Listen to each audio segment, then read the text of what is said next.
Okay student, आज हम करने जा रहे हैं 9th क्लास केमिस्ट्री में गैसेस स्टेटोमीटर्स।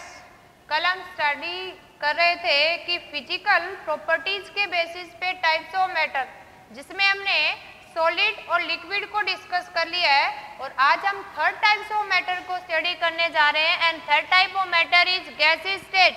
देखो, फिजिकल क्लासिफिकेशन के बेसिस पे हमने मैटर को क्लासिफाई किया है 3 स्टेट में। First one is solid, second one is liquid and third one is gases. हम सॉलिड लिक्विड को प्रीवियस वीडियो के अंदर स्टडी कर चुके हैं। आज हम स्टडी करने जा रहे हैं गैसेस। अब फर्स्ट ऑफ ऑल हम डिफाइन करते हैं कि आप गैसेस किसको कहेंगे। Gases means matter that have fixed mass but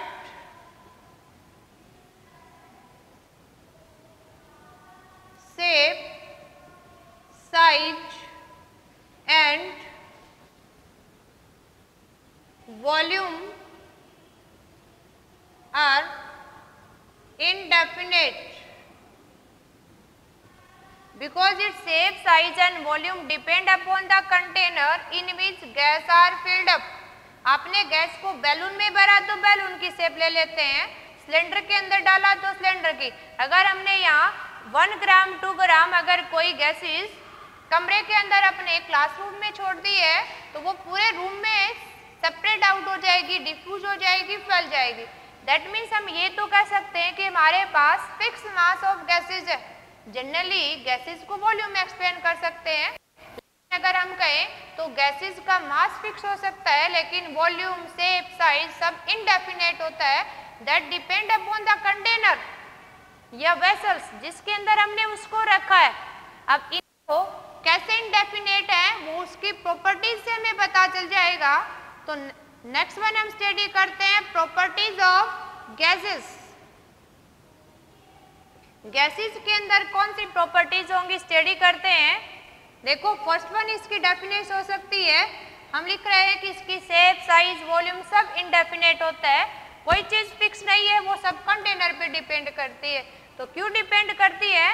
अगर किसी भी गैसेस मॉलिक्यूल को आपने सिलेंडर में फिलअप कर दिया है क्लोज कंटेनर के अंदर, गैसेस के मॉलिक्यूल रैंडमली मूव करते हैं, यानी जितना इसको स्पेस मिलेगा ये आपका क्या रिप्रेजेंट कर रहा है? Gas molecule. और ये जो आपने कंटेनर ले लिया, यानी हमने एयर टाइट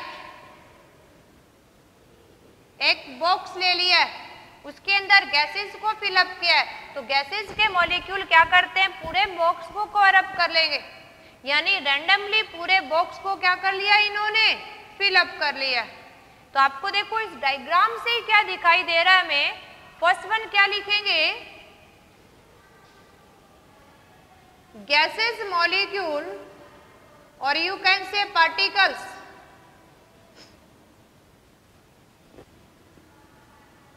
गैसेस मॉलिक्यूल्स और particles are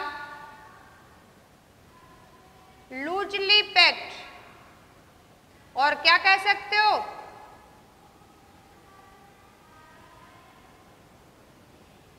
free from each other. आपस में उसके मॉलिक्यूल्स क्या कर रहे हैं? फ्रीली मूव कर रहे हैं। अगर फ्रीली मूव कर रहे हैं तो हम क्या कह सकते हैं?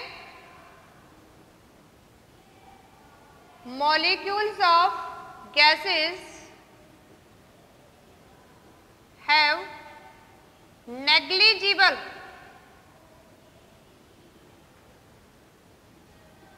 इंटरमॉलिक्यूलर फोर्स, यानी ये पार्टिकल्स इतने दूर दूर हैं कि इनके बीच में जो आईएमएफ काम कर रहा है वो नेग्लिजिबल है, ना के बराबर है।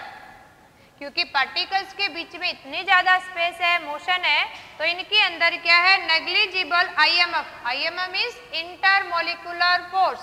क्योंकि मॉलिक्यूल्स रैंडमली मूव कर रहे हैं, इसके बीच में इंटरमॉलिक्यूलर फोर्स क्या है? नेग्लिजिबल है। तो ये लिख सकते हैं हम particles of gases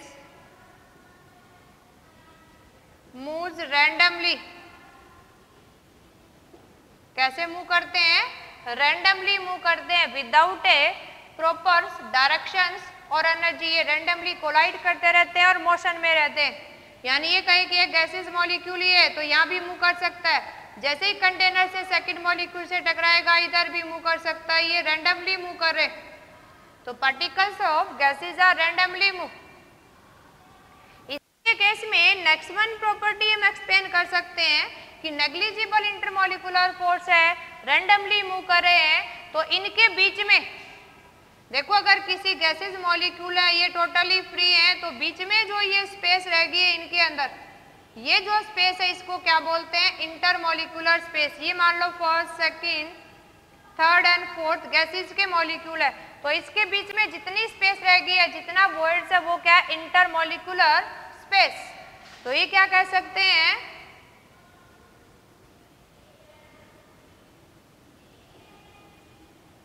Particles of gases have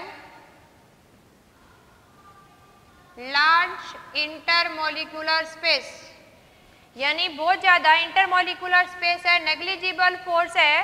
तो हम भी कह सकते हैं कि गैसेस मॉलिक्यूल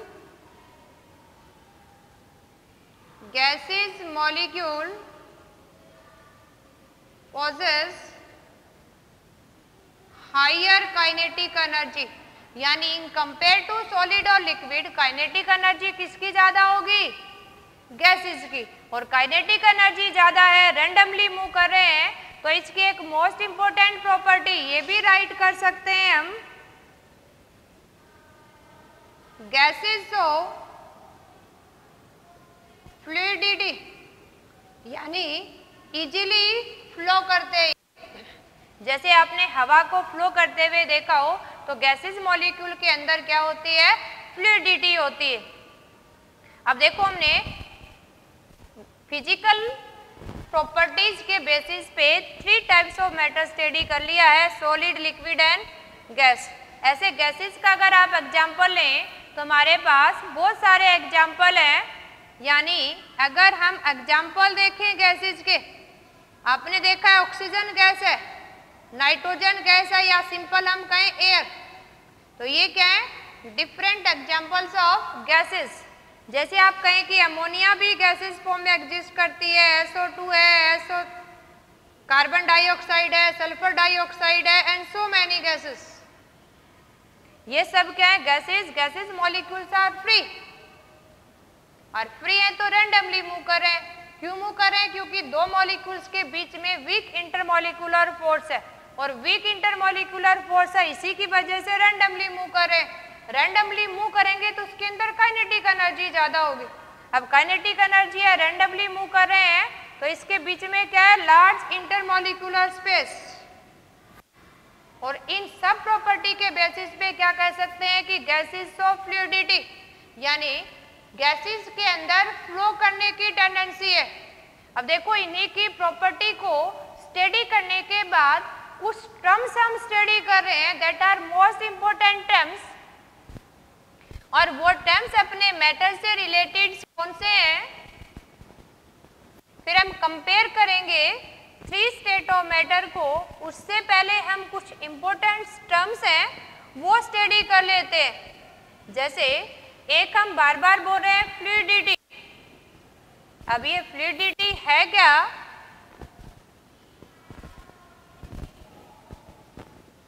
देखो, अगर हम देखें फ्लूइडिटी तो जैसा नाम से लग रहा है फ्लूइडिटी, फ्लूइडिटी मीन्स जब भी TY यानी tendency, fluidity means tendency of fluid to flow. Fluidity means क्या है? ये tendency of fluid to flow. Fluid का मीनिंग क्या है? एनी लिक्विड और गैसेस।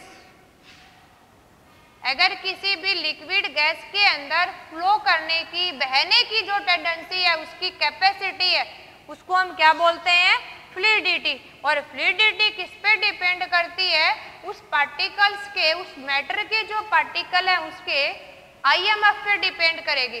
जितना आईएमएफ वीक होगा उतनी फ्लूइडिटी क्या होगी, ज्यादा होगी। तो हम ये लिख सकते हैं फ्लूइडिटी ऑफ मैटर कि सॉलिड लिक्विड कौन सा है, वो क्या होगी, inversely proportional to IMF, intermolecular force. जितना इंटरमोलिकुलर फोर्स ज्यादा होगा उसके अंदर फ्लूइडिटी क्या हो जाएगी, कम हो जाएगी। ऐसे अगर हम देखें कि ऑर्डर ऑफ फ्लूइडिटी बताओ, ऑर्डर ऑफ फ्लूइडिटी यानी किसमें बहने की टेंडेंसी ज्यादा या कम है। अगर हम बोल रहे हैं इंक्रीजिंग ऑर्डर, हमें दे दिया कोई भी सॉलिड लिक्विड एंड गैस,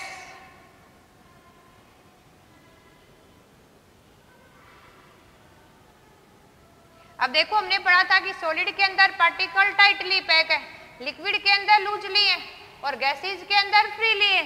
तो सबसे ज्यादा फ्लूइडिटी किसके अंदर होगी, गैसेज मॉलिक्यूल के अंदर। एक और एग्जांपल लेके देखते हैं। ये तो सिंपली हमने कर लिया फर्स्ट वन। सेकंड हमसे कहे कि आपको अभी प्रोवाइड कर दिया है, सारे के सारे लिक्विड दे दें आपको, हनी दे दिया है आपको, मिल्क दे दिया है आपको और वाटर दे दिया है आपको, या आपको एक दे दें टूथपेस्ट, कोई भी एक टूथपेस्ट आपको दे दी है और आपको कहे कि इंक्रीजिंग ऑर्डर ऑफ फ्लूइडिटी में अरेंज करो। तो फ्लूइडिटी किस पे डिपेंड करता है, आईएमएफ के ऊपर कि पार्टिकल के अंदर कितना इंटरमोलिकुलर फोर्स है, उसके बेसिस पे एक्सप्लेन करते हैं। तो देखो अगर हम जनरल देखें तो जिसके अंदर पार्टिकल टाइटली पैक है उसके अंदर आईएमएफ क्या होगा, ज्यादा। तो इन केस में देखें तो सबसे ज्यादा टाइटली पैक किसके हैं, टूथपेस्ट के। तो अगर ऑर्डर में अरेंज करें तो सबसे पहले हम किसको लिखेंगे, टूथपेस्ट। टूथपेस्ट से ज्यादा पार्टिकल किसके टाइटली पैक है, हनी के। और हनी से ज्यादा पार्टिकल अगर देखें मिल्क और वाटर में से किसके टाइटली पैक है, मिल्क। और सबसे ज्यादा फ्लूइडिटी किसके अंदर होगी, वाटर के अंदर। तो ये हमने क्या अरेंज कर दिया, इंक्रीजिंग ऑर्डर ऑफ फ्लूइडिटी। इसी तरह से देखो नेक्स्ट वन अगर हम करके देखें, second word is rigidity. Matter की एक स्पेशल प्रॉपर्टी हम स्टडी करते हैं and that special property is rigidity.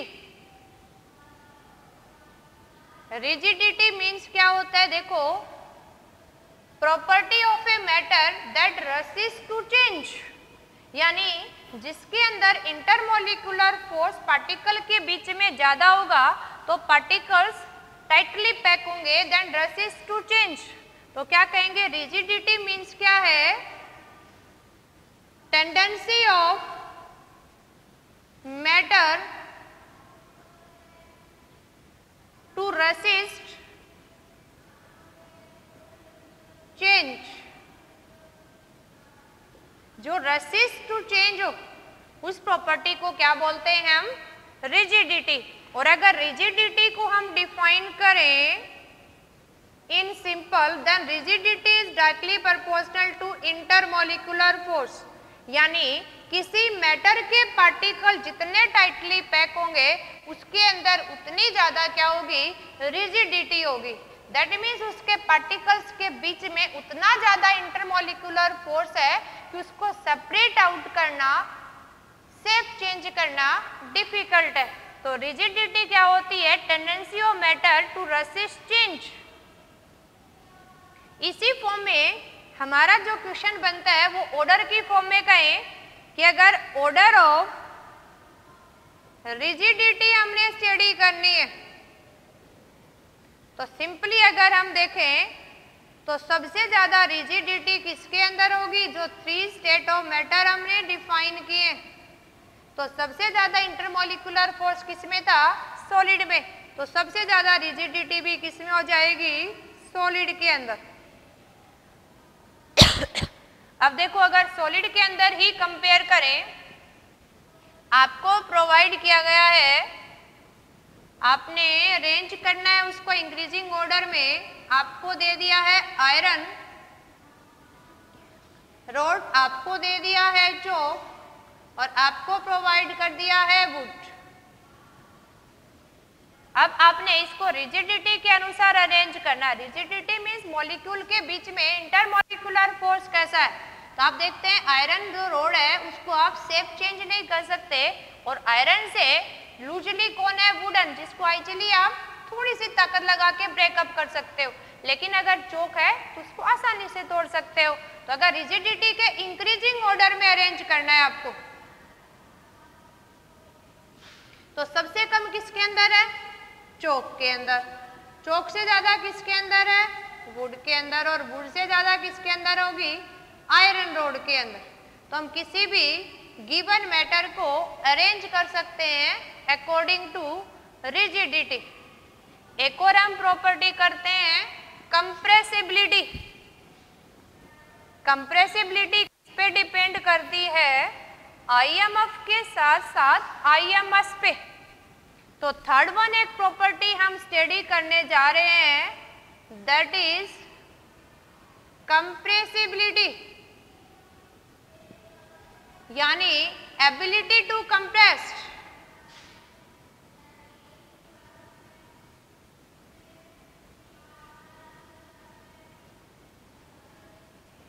ये मेनली किसके अंदर होती है, एबिलिटी टेंडेंसी टू कंप्रेस किसके अंदर है,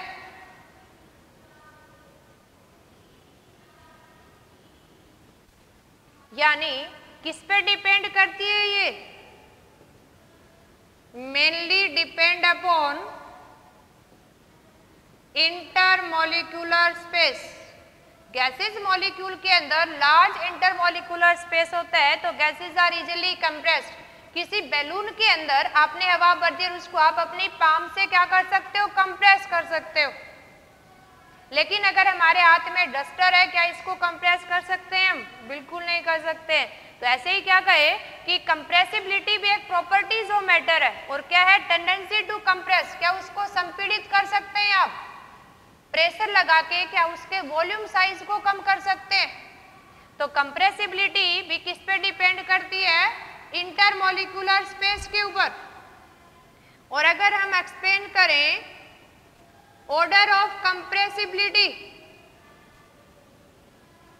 तो ऑर्डर ऑफ कंप्रेसिबिलिटी क्या हो जाएगा कि मेनली कंप्रेसिबिलिटी, कंप्रेस मीन्स संपीड़न की टेंडेंसी है उसकी, तो कंप्रेसिबिलिटी सबसे ज्यादा किसके अंदर होती है, गैसेज के अंदर, देन लिक्विड, और सबसे कम किसके अंदर होगी, सॉलिड के अंदर, नेग्लिजिबल। तो ये भी राइट कर सकते हैं हम, और यहाँ क्या राइट कर सकते हैं, वेरी वेरी लेस, क्योंकि सॉलिड को तो कंप्रेस कर ही नहीं सकते हम। इसी तरह से अगर आपने एग्जाम्पल देना हो कि एक्सप्लेन द कंप्रेसिबिलिटी ऑर्डर, तो हाउ कैन यू कंप्रेस, कि किसको इजीली कंप्रेस कर सकते हो, किसको इजीली कंप्रेस नहीं कर सकते। जैसे एग्जाम्पल ले लें हम, ये सिंपली आपने ध्यान रखना है भी ऑर्डर को, जैसे आपको दे दिया अभी यहाँ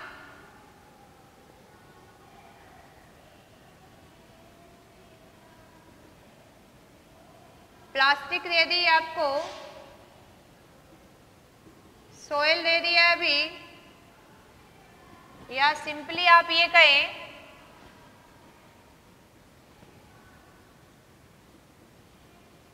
iron, rubber, air in balloon,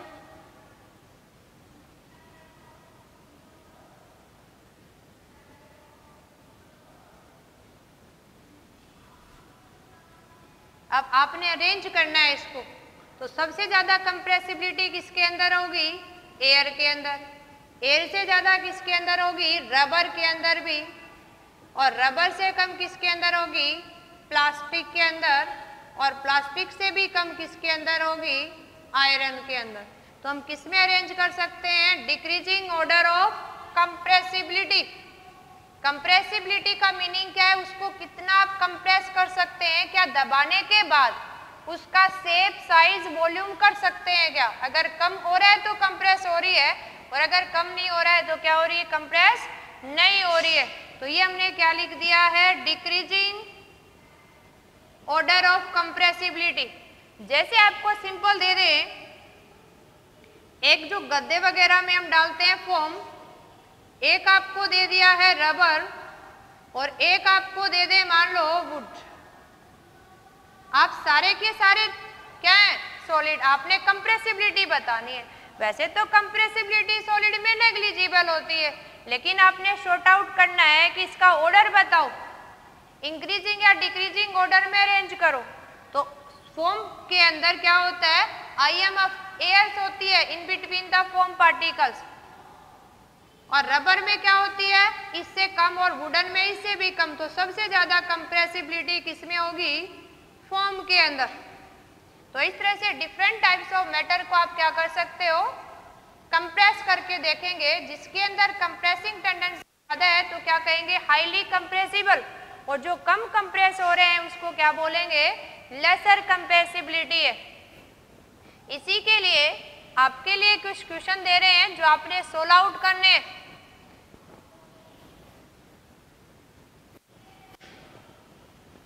आपने कुछ क्वेश्चन सोल्व आउट करके देखने हैं। जैसे फर्स्ट वन है,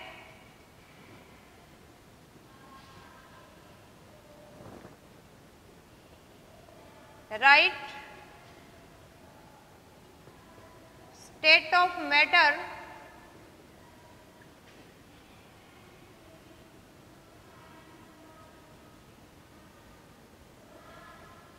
object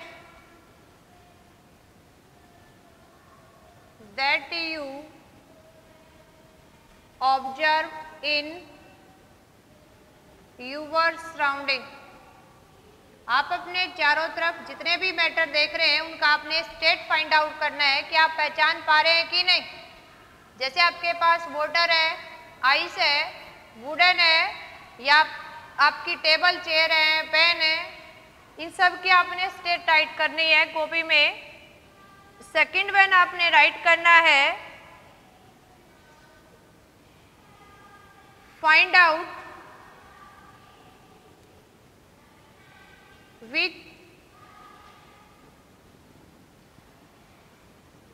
which is highly compressed। First one दे रहे हैं आपको,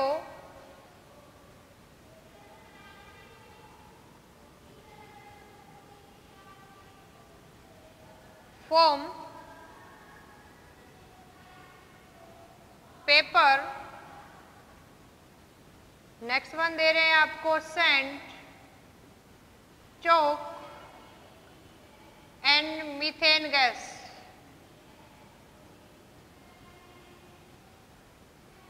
इनमें से आपने बताना है which is highly compressed. Second one आपको दे रहे हैं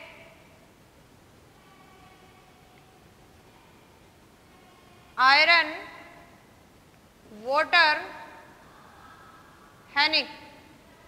ये सोल्व आउट करना है आपने कि which is highly compressed. Third one question आपके पास है,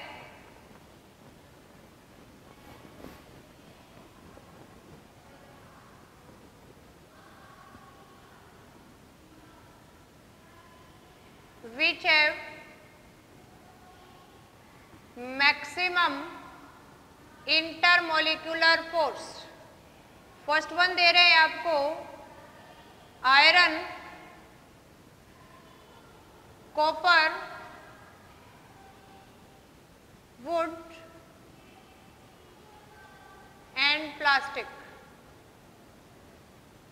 सेकंड वन आपको दे रहे हैं oxygen gas, water and milk और कर्ड। इसे बताना आपने किसमें आईएमएफ ज्यादा है। And last fourth one question is find out matter which show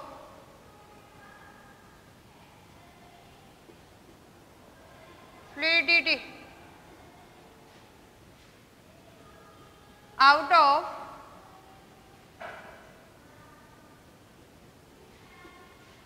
box and curve and out of air and soil। Okay student, ये क्वेश्चन आपने सोल्व आउट करने हैं, इनके आंसर फाइंड आउट करने हैं। फिर भी नहीं मिले तो कमेंट्स करके आंसर पूछ लेने हैं और कॉपी में अच्छे से राइट करना है। Thank you.